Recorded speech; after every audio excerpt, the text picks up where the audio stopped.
Welcome to Storytelling.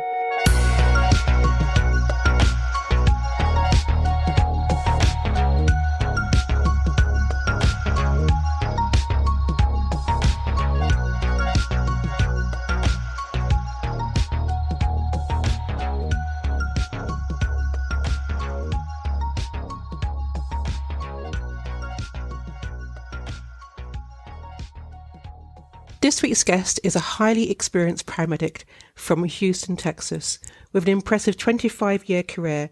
His journey into lifesaving started at just 14 when he saved a life in rural Kentucky, sparking a lifelong passion for first aid.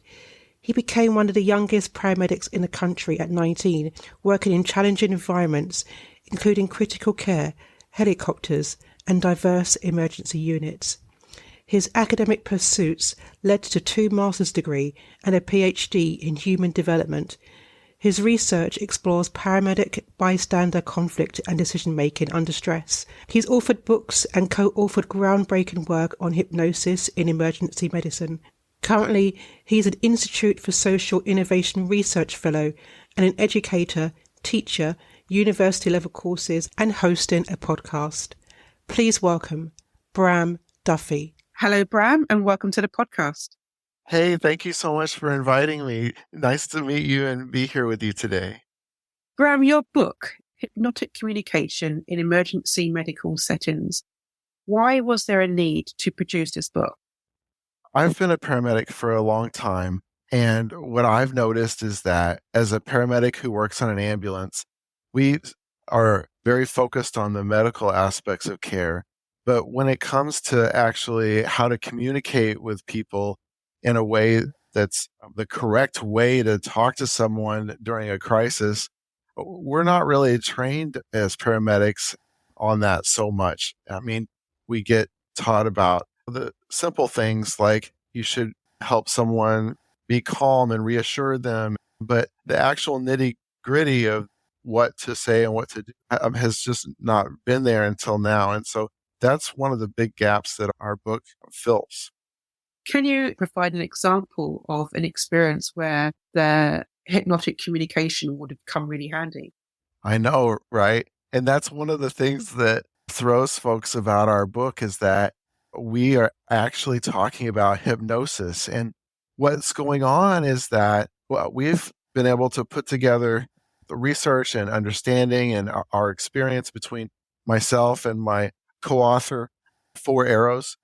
The culmination of that has really let us be able to show off that, hey, hypnosis is something that is very real. And in this particular situation, when a patient that we encounter has this traumatic episode happening to them, they are automatically predisposed to a hypnotic trance. And so for a lot of us who never knew that, it's kind of a big deal because as emergency responders, when we're coming to interact with our patients, it's true that for years and years, we've always thought, gosh, I asked a question and I just couldn't get an answer correct and I couldn't figure that out. And one of the things that we ask is sometimes we might ask, do you have any medical problems? And we don't find out the true answer until later because the truth was that this patient is going through a mental shock emergency in addition to the health emergency. And we think that the best way to handle that is to come to a better understanding of hypnosis and then be able to try to use those things that are going on to our benefit. For example, if I have a patient who has chest pain and I suspect that they may be having a cardiac emergency, it's really important to be able to interact with them in a way so that they can be calm. And I may be giving them medicines to do that, but the words that come out of my mouth and how I interact with that person can actually help initiate the healing process with someone. And it's not something that we ever think about because in emergency medicine, we are very focused on finding the problem. And then after finding out the emergency problem, fixing it. And that means sometimes it's almost like a checklist in our mind of things that we need to accomplish. And so as a paramedic, I know, for example, if I have a patient that has chest pain, then I'm going to want to get a heart monitor on them right away so I can read their EKG. I'm going to want to get their blood pressure and their blood sugar. I'm going to want to listen to the breath sounds. I'm going to want, there's these things that I need to accomplish because I'm investigating. And in this investigation mode, it's sort of like track mind that we're on to be able to do good for the patient. And in the midst of all this, I'm excited to say that there's a way that we can treat our patients exactly the way that we have been doing with accomplishing these tasks, and now add a new tool to our toolkit. And that tool is a new way to think about how we talk to our patients, and realizing that a lot of our patients within the first hour of the emergency are locked into a hypnotic trance that's not required of them to have any kind of, we think about the stopwatch that someone might wave in front of your eyes, or you might think of that strange squiggly round visual object to watch that is supposed to help push someone into hypnotic trance, or people that might work on helping do relaxation techniques. And none of that's necessary because these folks are in a real state of mental shock. And so if I come upon a patient who has broken their leg, for example, well, it is a very big deal. The pain is just one part of that. There's actually a physical problem there. And what we can do is we can use these hypnosis techniques to be able to talk to our patient to help them get through this. And so, yes, in a lot of cases, I think the research studies that I've looked at, it's less than a half, but more than a third of patients get pain medicine in the field for broken limbs. So we do it, but there's also a large number of patients that we don't give pain medicine in the field for whatever reason that could benefit from the fact that they're already in a hypnotic trance. And we, as paramedics and ambulance attendants that are taking care of them now, because of my book, are able to think about how the words that we speak can help them. And so those people, we've written a chapter on pain management, for example, and that helps me focus my thinking about the communication I do with my patients so that I can help them deal with the pain of that broken bone, for example. And so before that, there was a gap there. And so I'm excited to say that this is a technique that really works. It's based on research. And I'm one of those folks that I've been a paramedic for 25 years. I'm a Ph.D.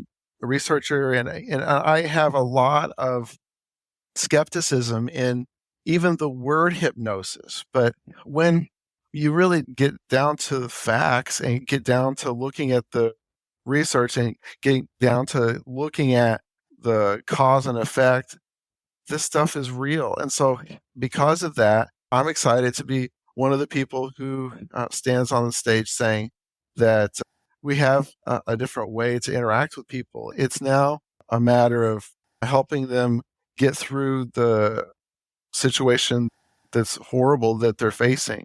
The book came together because I have a really awesome co-author named Four Arrows. His English name is Don Trent Jacobs, and he is a professor at Fielding Graduate University, and he's also someone who specializes in hypnosis and has spent his whole life as a hypnosis expert and working in health and sports hypnosis. And this guy that I'm talking about, that's now my co-author, when I met him, I just thought that he was very eccentric because, first of all, gets a lot of strange looks, especially from people in healthcare, with thinking about, is this even a credible field? And he was someone that embraced it. And I looked to him because he does have two different doctorates, a PhD in psychology and then also a doctorate in education. And he taught in the PhD program that I was in.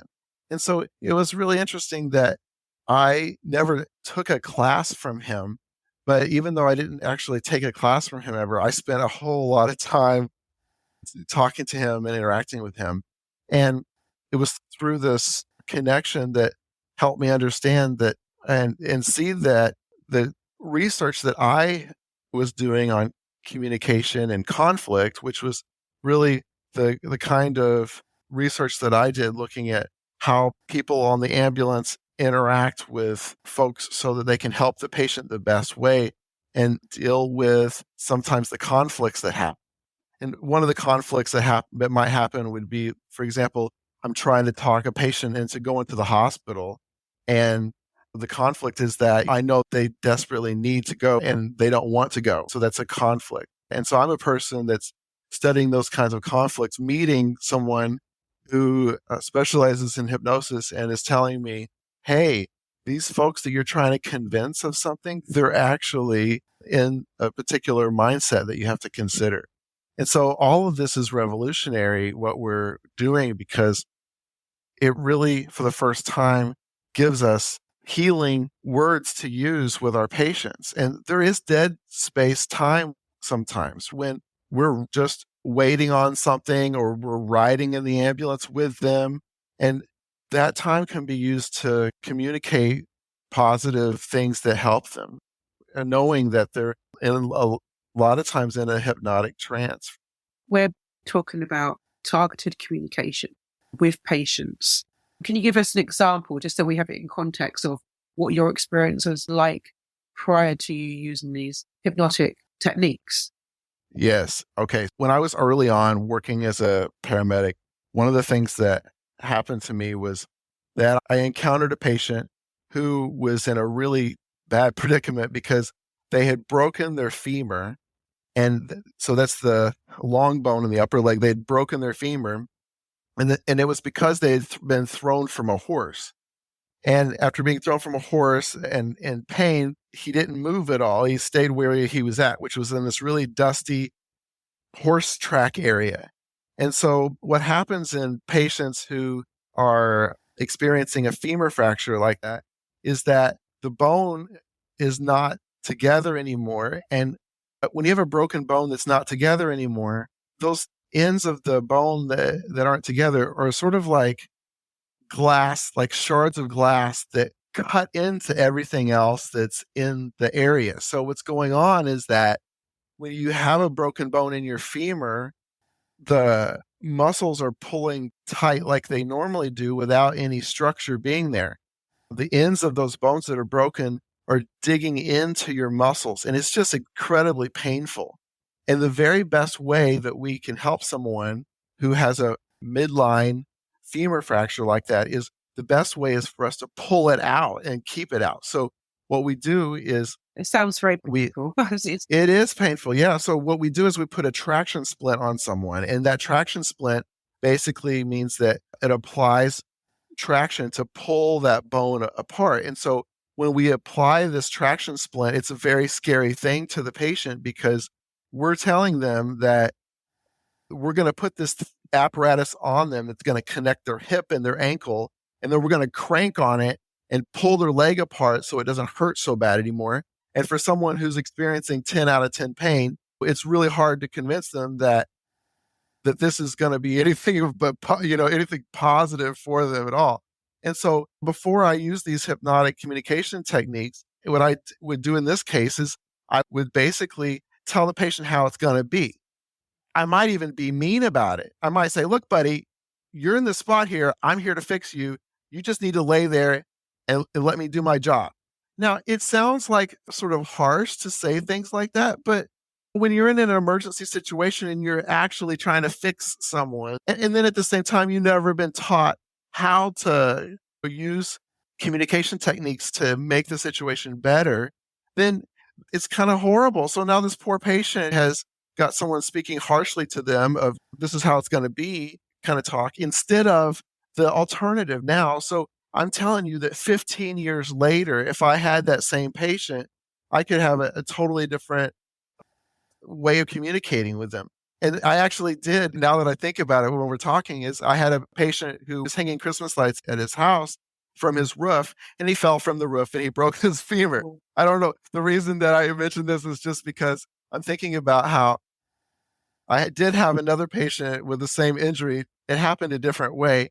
But in the second case, I was able to use my positive communication techniques to make things better for him. And what that means is that this person was able to start getting some kind of positive healing words to help the situation right away. And in his case, after falling from the roof, the reason that I couldn't just put the traction splint on him right away, and the reason I couldn't start an IV and give him pain medicine right away, is because he was stuck in a position where we had to get him out of a hard position, because he was sort of between an air conditioner and the wall on the ground, just sort of in a weird corner.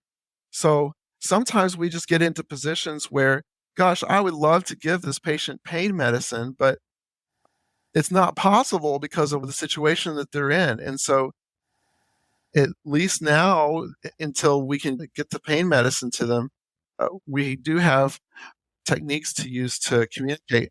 And communicating with people in an emergency, there's lots of different suggestions that we give for all kinds of situations in our book, even from rape victims to people who have respiratory problems and allergic reactions. And we really go through a lot of different scenarios.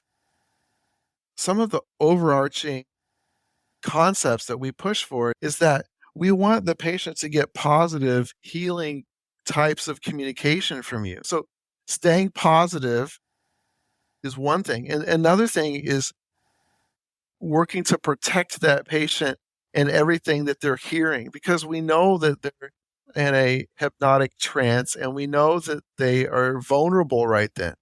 And so we would like to help them be protected from harsh, negative words that somebody else who doesn't understand what's going on might say. Like, for example, look how horrible that is with so much blood, or those kinds of words we don't want to introduce to the patient. So just knowing that it's a good idea to protect the patient from that can be powerful. So it's a way of calming the patient down. If the patient's calm, then the treatment can begin a lot sooner and it's a much better experience all around. What would you say are the top 3 tips to anyone who does unfortunately need a paramedic, but also for health professionals as well? The first thing I want to say is that I suggest to everyone that you take a first aid and CPR class. And it's really powerful to know what things to do in basic first aid and not rely on the fact that you have a phone or a computer. Because to be honest with you, during the middle of an emergency, having the phone is not always that helpful. You don't want to be Googling things. So I am an Eagle Scout. I was a Boy Scout and an Eagle Scout. So to me, I'm sort of come at life with the thought that everybody understands everything about first aid and CPR. My mom, when I was growing up, she was a nurse that taught first aid and CPR also. So I've just been inundated with it my whole life. So the first thing I say is that please be open to the idea of taking a class in your community about that. And the second thing I would say is that our book about hypnotic communication for medical providers that are interacting with emergency patients is a book that totally supports no change in medical care. So we're not saying that we should change anything at all about how we treat patients. All we're saying is that there are ways to communicate with patients now that we have the understanding that many of them within that first hour of suffering from the emergency ailment are predisposed to this hypnotic trance. And if they're in this hypnotic trance, then we might as well take advantage of it. And we could take advantage of it in a way to promote healing. And that's what our book talks about. And I think that I want to just share that this is a topic that's really cool because it's sort of like a fringe topic for me. So when I was doing my PhD research, I had absolutely no connection with hypnosis, and I didn't want to because I wanted my research to stand on its own without any kind of strangeness to it.